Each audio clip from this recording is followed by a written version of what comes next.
What are the first steps you should take if you feel you've got subfertility issues? How important is early diagnosis for you? What kind of specialist should you visit first?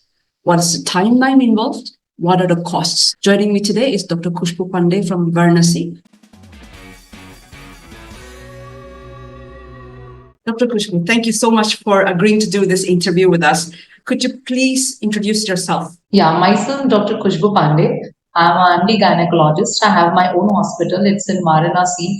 And another center, I have a periphery center, like half an hour from Varanasi distance. It's in Chandawat. So I have two hospitals named as Ayushman Maternity and Surgical Hospital. I'm working since 7 to 8 years in this field as a gynec. My interest is in infertility, as well as, I just love the infertility patient to counsel them, because they are in so much of tension and burden. They have so many investigations, so many things are going on in their mind. Yeah, that's the right track also, because if we look at it from a patient's perspective, everything is so chaotic from a patient's perspective. They go round and round in circles, and most of the time they don't know where to go, whom to approach. So this is the right topic from the right person. Before proceeding, let's define subfertility. What is it? Subfertility is like the couple, those who are having a regular intercourse for 1 year, unprotected sex they are having, but they are not getting pregnant. Such patients come under subfertility. So it's not like all the subfertility patient lands up in the infertility. That is the role of a gynaec, to counsel them that where they are, like kahan pe wo chook rahe hain, where they are not getting a proper, why they are not getting pregnant, and where is the mistake going on, they are not getting pregnant. So according to you, subfertility and fertility mein thoda sa farak hai. Not all subfertility couples land up in infertility criteria, and these are couples who have been having regular unprotected sex for over a year and were not able to conceive. Nicely put. Yes. Now, Sometimes what happens in subfertility cases, I think 1 or 2 visits they'll have with the gynaec, and they'll just explain them that you have to keep a relation and so fertile periods, definitely they get conceived. So we cannot say that all subfertility patient lands up in an infertility only. Correct. Very nicely put. Now, as somebody who is, let's say, going through subfertility or fertility issues, what would be the first step that they should take?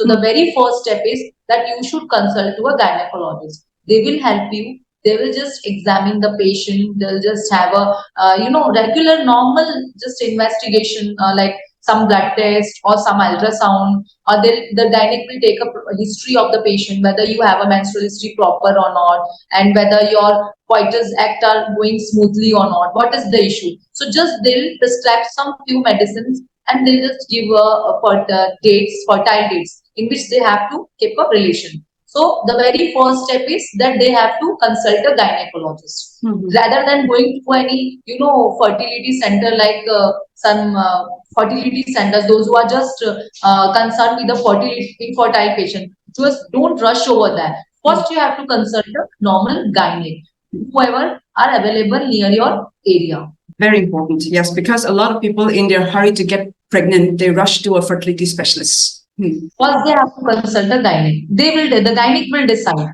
that what is the issue, why she's not getting pregnant. They'll take a proper history. They'll examine the patient, and then they'll decide then what to do. And the very initial step in a subfertility is that will give them a ovulation dates. When the ovulation occurs, the fertile dates, which is from the 12th day of menses to the 18th day of menses. We just give a date that keep a regular relationship in this dates only.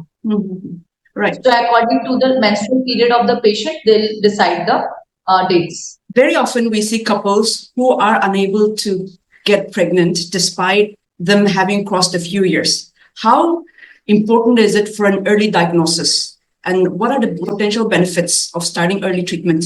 See, as we said that since 1 year they tried and they do not get conceived. So the very first step is they'll consult a gynaec. Now, gynaec had given her a proper dates. Okay, gynaec had given them a fertile dates that you have to keep a relation in this fertile periods. They definitely will conceive. And if what happened, if they kept the relation for 1, 2, 3 cycle and did not get conceived, then the question comes, then what is the diagnosis? Like first, I'll talk about the female partner.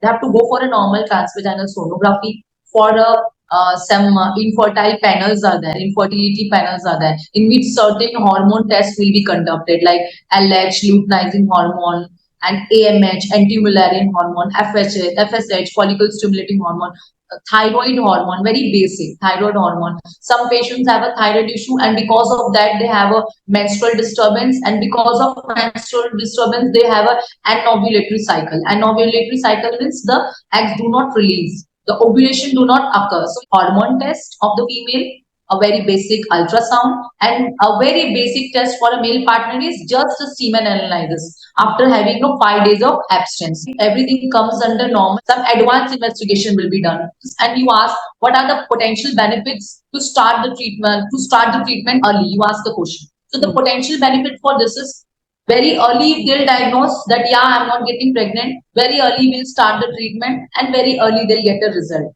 If they'll just rush from doctor to doctor, doctor to doctor, then what happened? They'll not get a good result. They'll be just wandering here and there, and the time will just go on. Yeah, you mentioned doctor shopping. A lot of patients do this. They go to one doctor, they go for one cycle, and then they go to another doctor, and in the process, and they come with a this much big file to me and say, doctor, see, these are the investigations we had done. So I say, give me one day, I'll just read and then I'll come to know.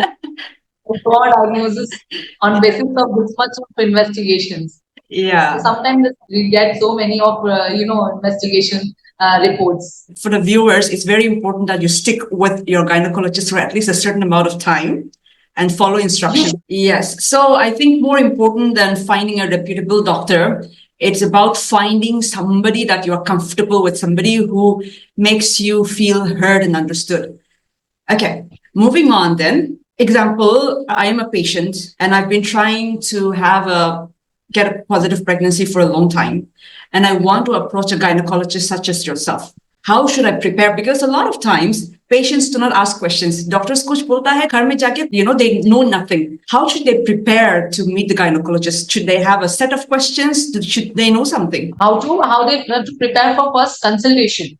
So there should be a very healthy conversation between a doctor and a patient. The patient do not ask to the doctor anything. Okay. So when they go to home, then they have lots of questions in their mind. Oh, ये है, वो है, सा doctor तो कुछ बोली नहीं, doctor ने तो हमको समझाया ही नहीं. Such thing comes in their mind. So the thing is, they should ask the question that doctor, where is the problem? Why I am not getting pregnant? So the doctor will give answers. Doctor will advise the investigation, and if there will be any problem in the investigation, doctor will discuss. But you have to ask them, the doctor, where we are going. You know what? I give 10 to 15 minutes to a patient, more than 15 minutes sometimes, to the infertile patient, because I know they have so many blunders in their mind. What is happening? What's going? So we have to counsel a patient very properly. Being a doctor also, from the doctor side and from the patient side, we should know that might be इनके दिमाग में ये चल रहा होगा. We have to just answer them. What I used to do, I used to counsel my patient in such a way कि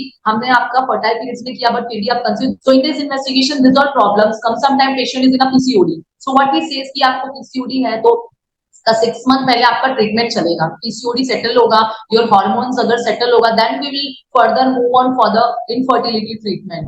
सो what happened के patient को यही नहीं पता चलता है कि हमारा अभी कोई जो मतलब we have hormonal issues and उसके ट्रीटमेंट चल रहे हैं, and after that we'll be having our main treatment as a infertility treatment. So that you should be in your first consultation, you must ask your doctor that what you had drawn a figure or line of treatment for me. Just discuss with me and how much time it will take. What is the treatment plan you had planned for me? If this fail, then what we'll do next? And if this fail, then what we'll do next? By doing this, they have a clear picture in their mind. Okay, it is a process. I can get pregnant. It may take 1 year.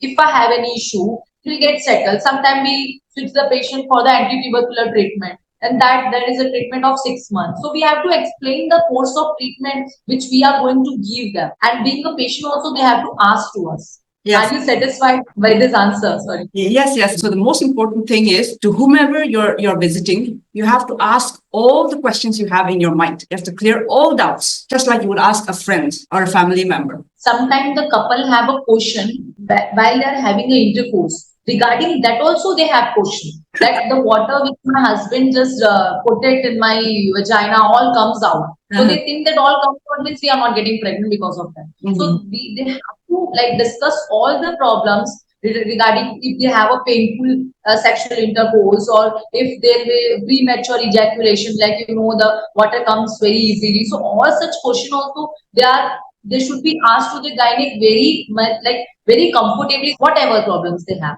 Have a very honest, open talk with your gynecologist. I know you mentioned about tests and procedures that one should do, but I want to come back to that again. What are the most common tests or procedures that are typically done at the beginning of treatment? Starting with the transvaginal sonography and first speculum examination, which the gynec do to see the cervix. Is there any erosion? Is there any of the discharges? So they'll just have a local examination of a patient as a vitals and all, and in a blood investigation, we used to go for a hormonal assay in which it contains luteinizing hormone test, follicle stimulating hormone test, thyroid stimulating thyroid hormones, as well as this one, anti-mullerian hormone. This is a very important anti-mullerian hormone. And in a TVS also, we used to see the antral follicle counts, AFC of the patient, like how much eggs the patient had and what's the things are there. In a TVS, we just see the ovaries, how the ovaries are there. And that is the one investigation, as I said previously, HSG X-ray. It shows the fallopian tubes are open or not, and there is a bicornuate uterus or a normal uterus. This all thing will be easily defined.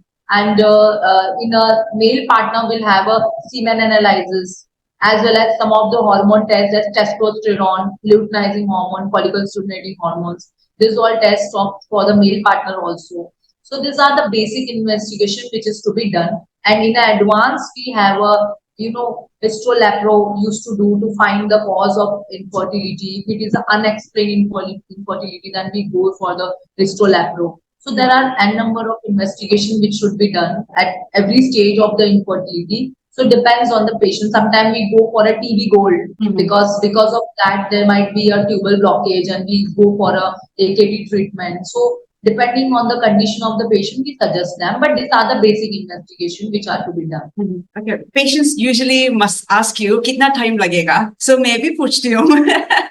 When a patient comes to you, what is the typical timeline when they say we see results? How much time it will take to get conceived, depending on the problem. If we have a hormonal imbalance patient, like or the hormones are not proper, if its LH-FSH ratios are disappropriate, as well as having a PCOD problem or anovulatory cycle problem, so we have to correct the hormones by giving some of the certain medicines, OCP pills. So it takes 4 to 6 months. I explain my patients very regularly. I counsel them in my OPD. See, it will take 4 to 6 months to regulate your hormonal issue.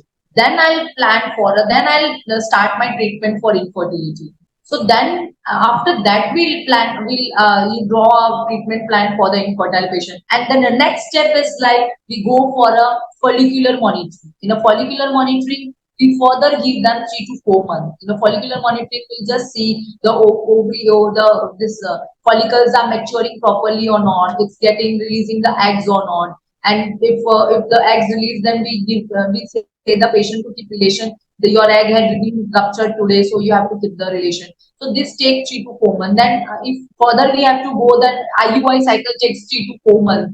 3 to 4 cycle we have to try for IUI. And the very last steps come for the IVF, which nowadays people rush very early today. Yeah. Nowadays, people rush for IVF in the very first cycle. But it's not like that. You have to go with the step by step. It may take 6 months, it may take 1 year. And it may even take more than that. So it looks like fertility planning or the line of treatment is just not like the basic Gaya doctor ke paas and you get pregnant. Aisa wala nahi hai. It's a progressive tackling of a problem. And it's not just about getting pregnant, but if you have got other issues, then you take a detour. Instead of reaching here, you take a detour, correct the problem, and then come back and get pregnant here. So this is a lot of work. Kudos to people like you. Now, मैं पूछ लिया timing के बारे में, just like any other patients. अभी मेरा next सवाल है cost. How much cost? Be it IUI, be it just ovulation induction kind of procedure, or be it IVF. What are the typical costs? See, the first thing is like cost. First, we have to talk about the investigation, because the investigation are also too costly. Yes. So we'll start investigation. So the basic test, which I say, as the hormone test, it's around 2000, 2500, and the TVS ultrasound 1200, 1500 in my area, which I am saying, like in Varanasi. But in a metro cities, it may vary more than this. It may be more than 500 or 1000 more than what I am saying. TVS at my area is around 1500 something, 1200. And then we'll go for this hormone test, it will be 2500. In the investigation part only, you will spend not less than 7 to 8,000. Basic investigations I'm talking about. And then we'll further go on with the medicines and all. It will be also costing you and fees and all. Assess that if everything was normal, then 10 to 15,000. Okay. And then if you go for a follicular monitoring, again, the follicular monitoring will give up with some stimulation, like some injections and all, then it will be costing you around 20,000. And if you go for an IUI, so IUI will be costing you around with medicine and with the follicular monitoring investigation, everything, it will be costing you around 25,000. And then further on for IVF, you all know it's 2 lakh, more than 2 lakh. You'll take a 2 attempt, they'll cost you 2.5 lakh. And if there is a problem in the semen, like it's a completely azoospermia, the sperm are not good quality, totally nil sperm, morphology is also poor, speed is also compromised, and if you're planning for a donor sperm IUI, then it will be cost you more than 35,000, I guess, because nowadays the DS are very costly. Donor sperm, they are taking very costly. And if you are planning for a IVF, and in that also the female partner having a very compromised AMH, and the eggs are not good. But if you take a donor egg or donor sperm, it will increase your rate around 25-30,000. So these are the costs available in the market. It sounds very exhausting from a layperson's perspective, the whole business of getting pregnant. And I can only imagine what the patients must be going through, physically, mentally, emotionally, financially. Which leads me to another question: insurance. We have insurance for everything else. Do we have insurance for fertility treatment also? Yeah, there are certain brands are there. Like Intra IVF and all such Nova IVF. They are nowadays they are giving some installment for IVF also. I don't know about IUI. I'm not clear. So for the patient, it is very easy to go for IVF treatment if they are planning. They'll have an easy EMI option. They can pay as the EMI. The IVF, as you know, 2 lakh, 2.5 lakh spending all together. It's quite tough for a middle class person. Oh, definitely. So, what about insurance? EMI is one thing. Insurance company, I do not know. Okay. For cryopreservation and all, they have an insurance company. But for IVF treatment as such, I have not heard any of the insurance company giving insurance for IVF. But for cryopreservation and such procedures, they have an insurance company. Well, ma'am, I leave you with so much gratitude. Thank you so much. May God bless you. Thank you.